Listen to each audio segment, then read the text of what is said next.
people always say, I really like, social media is good and bad. It can certainly be bad, but like I've adapted whatever it is, my Facebook, my TikTok, anything I want to see, I will follow. If I don't, if it's someone doing something stupid, unfollow. And the algorithms begin to pick up that you don't want to see that content. So you can control and manipulate the content, at least for the majority of it. All right, we are live. Welcome to the Movement Podcast. Got my good friend Michael McDonald in the house. Michael is a digital marketer, has a long journey in entrepreneurship. So we're excited to get him in here to tell his story a little bit. And we can talk about his car flipping ventures, how that ties in with the real estate investment side, and just really sharpening the tool and talking about habits of high producing entrepreneurs. Right on. So Michael, glad to have you here, bro. Glad to be here, man. Thanks. Yeah, man. So let's rewind a little bit. Let's go back into either early childhood or young adulthood. What did your venture look like in the early stages to become an entrepreneur and really catching that passion? Yeah, so I think that kind of started with my my parents' good upbringing, right, and teachings. I learned to be really frugal, right? I didn't get the big allowances or lavish gifts when I was young. My parents were awesome, but I, compared to my friends and some of my family members that were just getting things left and right, that's not how we lived. So I had to be really savvy with my money. So that kind of taught me the basic foundations of investing. And then it's great to invest, but the more you can make, then the more you can save and invest. So that was kind of just a compounding cyclical venture there. So I, because I wasn't just getting money left and right when my friends and stuff went to the arcades, and I had to work for that even at a young age. So I decided to do lemonade stands, kind of just like everyone else. Yeah. But with that lemonade stand, I didn't ask for a quarter or 50 cents. I was like, these people are going to stop. They're not going to say no to this little kid. So I was going to hook them for $1, which was high prices back then. Yeah. And I saved for a couple months, and then I bought vending machines. I thought to myself, how can I make money without doing anything? So just the true lazy spirit is what kind of catapulted that the whole business venture of starting vending machines. And then that grew to many vending machines, helped me pay for my first car in high school. And I was able to sell off that business, kind of pass it down to another aspiring middle schooler, high schooler when I went off to college. And then I also acquired, I switched cars around that time, and I bought it really well as far as price, that when I went to sell it, I actually sold it for just a little bit more than I paid for it. And I was like, well, this is great. I wonder how common of an opportunity this is. And so that turned into, I wanted to be able to make some additional income, and flipping cars was one of the many mediums of which I found to do that. Yeah, that's incredible. That goes to show you, like, the wholesale business is not just tied to food distribution or real estate, right? You can literally flip anything. Like Gary Vee talks about going to garage sales, right? Buying these rare items and just flipping them for a profit. Yes. Right? So coming from a background where your parents are ultra frugal, they might have made decent money, but they're teaching you the habits that rich people have, right? 100%. Rich people don't go out there and blow their money on stupid stuff. They look for value add opportunities where you can capture equity, right? And then position it where you utilize it for a short season, or just go ahead and wholesale it, flip it for a profit, right? 100%. So my biggest qualm about today's environment is that people look for impression to create just this illusion of how they live, right? Yeah. They put a cascade of how that's the whole thing with social media in general, is you see, this is what you represent, and this is what you see. Yeah. But it's not necessarily the trueness of who you are, what you got going on, and that sort of thing. But perception is reality. It definitely is. For other people. Yeah, for other people. But sometimes people want to create that perception so badly that they actually struggle with their real life to create that false perception. Yeah. Let's talk about that a little bit. So I see social media as an incredible tool, right? If you utilize it in the right ways. Yes. But at the same time, it's a comparison tool. Yes. Right? I find myself guilty of this sometimes, where I'll literally sit on my phone scrolling through it, right? And you see yourself comparing with others, right? What you see is like this snapshot moment. It's like that Hallmark picture moment, right? Where you see the perfect family, perfect life. But what you might not see behind the scenes is the 20 pictures it took to get all the kids in the right position or whatever it might be, right? So it makes you start to really think, man, it's impacting our minds and our lives in a powerful way that I don't think a lot of us even realize.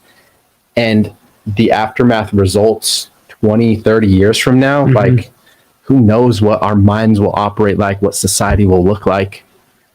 It goes deep. Yeah, it's kind of it's certainly somewhat of a scary thing to think about, but I try to preach like authenticity, and so being absolutely as real as possible and raw and honest, even when it's scary or it's hurtful.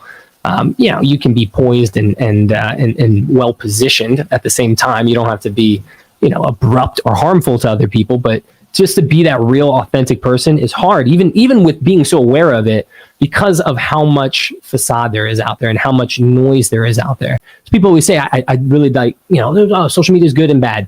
It can certainly be bad, but like I've adapted whatever it is, my Facebook, my TikTok, anything I want to see, I will follow. If I don't, if it's someone doing something stupid, unfollow. And the algorithms begin to pick up that you don't want to see that content. So you can control and manipulate the content, at least for the majority of it, to make sure you're seeing and hearing what you want to. That's going to be helpful and positive and encouraging, rather than just a complete waste of time or just entertainment or time sucking and wasting, So beginning with the end in mind, right? Like, how can I have a proactive approach to the time that I spend on social media? If I'm not contributing the content, right? If I'm going to be digesting a little bit, how can I utilize it to help me grow personally, professionally, right? So that's a great point, man, that I think a lot of us don't think about. We just get in there and we're in this reactive state, right? Just allowing different content, articles to control the way that we think and feel, and therefore act, right? But if we can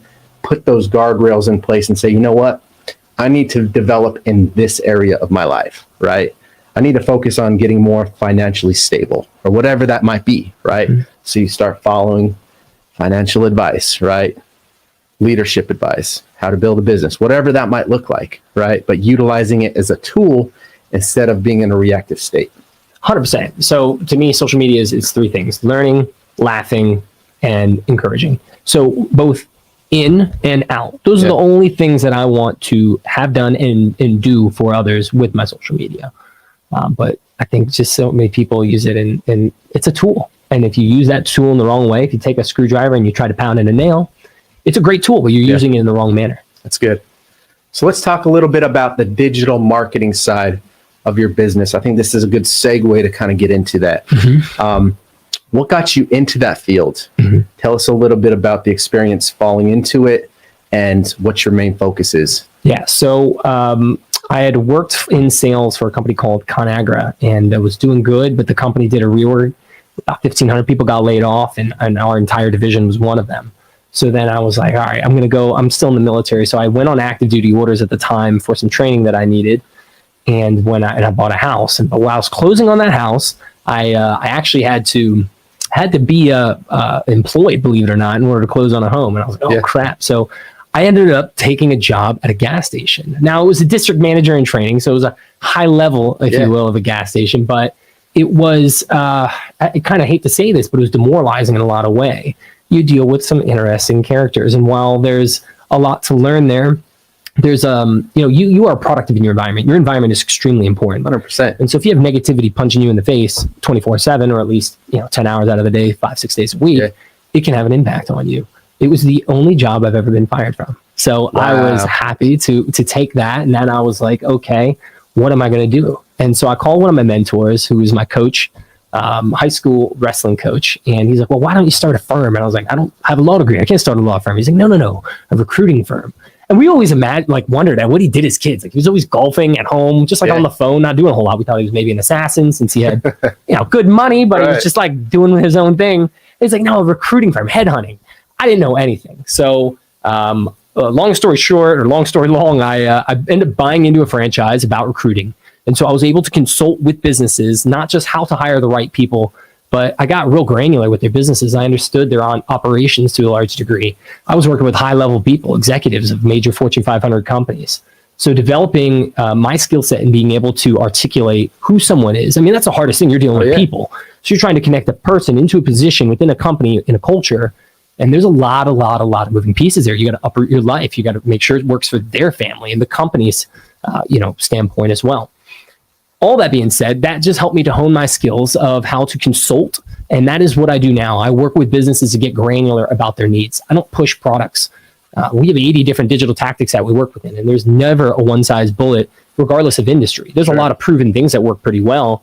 But at the end of the day, your business is unique to your situation, your geography, and then the time period we're in. And so that's got to be really closely guarded in order to understand what your strategy should be. And sometimes the answer is what you're doing is great. Continue, man. Stick with that. Which people are kind of taken back to here. But at the end of the day, I have high retention with my clients because of that authenticity, because of providing true value. If I don't believe something's going to work, then I'm not going to recommend it, because my retention and my relationship is more important than just making a buck for 3 months. For sure. Understanding the life cycle of a client, right? Like coming from the real estate investment industry, it's almost like a different mindset, different approach, because we're looking for these one-off distressed property deals, right? But I'll tell you this much. Some of our best deals have come from follow-ups and referrals from past clients, past leads, or sphere of influence, right? And so I think that's a big lesson to be learned, to extract out of that, is really coming from a service-first approach, right? Having a service mentality and approaching every single relationship, every conversation with how can I add value, right? How can I help this person grow, and how can I therefore help them meet their goals? Yeah, for sure. So I'm glad you said that, because that's one of the things where, like, I've had people reach out to me from 2 years ago, and all I did was simply like, hey, I don't believe you're in a position where we can best help you right now, but here's what I do recommend. And it's exactly that. It's free advice. Like, oh, you should talk to Joe. I know Joe. I'll send an email to introduce the two of you. That can help you. It's not going to benefit me, but help someone else, whether it comes back to benefit me or my business, doesn't really matter. Like, I do believe that trueness, that, again, that authenticity of just looking to help people and add value will benefit. There's a simple quote: when you help enough people get what they want, the world will give you what you need. Yes. And so I do believe in that fully, and I think I'm living proof that will manifest itself into reality. Yeah, the secret to living is giving. Yes. Right. Yeah. Tony Robbins. Crazy thing about that is it's almost selfish to give to others, right? A lot of people don't think like that, right? Because from a young age, from birth, right, we're inherently very selfish, self-centered. But as you get older and you begin to strip off those layers, right, start dying to self, and then get in a position where you can actually give out and give back to other people, it's almost selfish because of the feeling of fulfillment that it gives you inside, right? And until you actually go through that and experience it, it's hard to really picture what that looks like, right? 100%. It was when I first went to college, I signed up for Philosophy 101, and it was kind of like I remember being so annoyed by it, because it was, you could never do things selflessly, right? Even if you do something with the pure intention of just helping someone else, well, you want to help someone else, so that helps you, your ego, you get into, the heaven or whatever it is. And so they kept breaking things down into, like, is there anything you can do that's truly selfless? And that concept was kind of a mind twist for me. Deep. So yeah, it is. But at the end of the day, I've learned to be now a little more selfish with my time. Yes. You can burn yourself out if you're constantly giving. You have to refill. So as you pour out, you have to equally be poured into. Yes. And maybe that's reading a book. Maybe that's just taking 30 minutes to meditate for yourself. But you have to be able to get poured into before you're pouring out. If you're constantly pouring out, you're going to be empty. Yep. You're going to run into that burnout, and you're not going to actually benefit people in the way and add the value that you truly want to, because you're just not in a position to be able to do so. That's strong. You can't pour from an empty cup. 100%. Right? Yeah. Importance of having a mentor, having someone in your corner who might be a couple steps ahead of you. Oh yeah. But then also being positioned to reach back down and lift someone else up. Yeah, I'm glad you said that. There's 3 people I always keep in mind. One is kind of my equal, somebody that I see myself friends or a colleague that I'm friendly competing with. So we're trying to go like this, push each other, encourage each other. Leveling up. Absolutely. The other is the mentor, the person that I reach to ask questions about, to learn, that I hope they can help me get to that next level, that next stage in this process. Not just like to reach the top of the mountain, but to enjoy the process. And the third is that person that I can help and I can give back to. And those opportunities sometimes can be daily. They can be small. They can be one-offs, or it can be that person that essentially, they may look up to you as their mentor. Yeah. And that's an ongoing relationship. But you have to set intention to that, Absolutely. right? If you don't put those thoughts and that energy towards it beforehand, then you're going to miss the mark, right? And God or whatever is going to present that opportunity in your life, in your path, and you're going to miss it, right? You're not ready for it. Yeah. So talking about staying in an optimal state, and being able to pour into others. We're not always going to have someone in our corner that can really invest time or energy, whatever that looks like to us, right? So let's talk about some of the rituals, some of the daily habits and routines that high producing entrepreneurs, or let's talk about some of your daily routines that keep you in an optimal state. Sure. So I got promoted about 2 months ago in the military. And one thing that I mentioned, because it was so close to the beginning of the year, was not New Year's resolutions. I really don't believe in that concept. If you find something that's a fallacy or something that's a flaw and not great right now, fix it right now. Don't be like, yeah, all right, well, I'll do New Year's resolution 9 months from now. That'll be great. Right. Just realize that and do it now. So I never understood the whole, this date and then I'll start. Start now. So that drove me nuts. So one thing I said was, instead of looking what you can add into your life, what can you actually retract? What can you take away? So sometimes it's hard to do something, but it could be equally just as hard or equally actually as beneficial to cut back from things. So for a little over a year now, I just completely stopped drinking. That has enabled me to benefit myself in a multitude of ways, from being healthier, to waking up less groggy, to not spending time in certain areas where I'm really just essentially wasting my time, when I'm telling myself I'm networking, but I'm winding down from a busy day.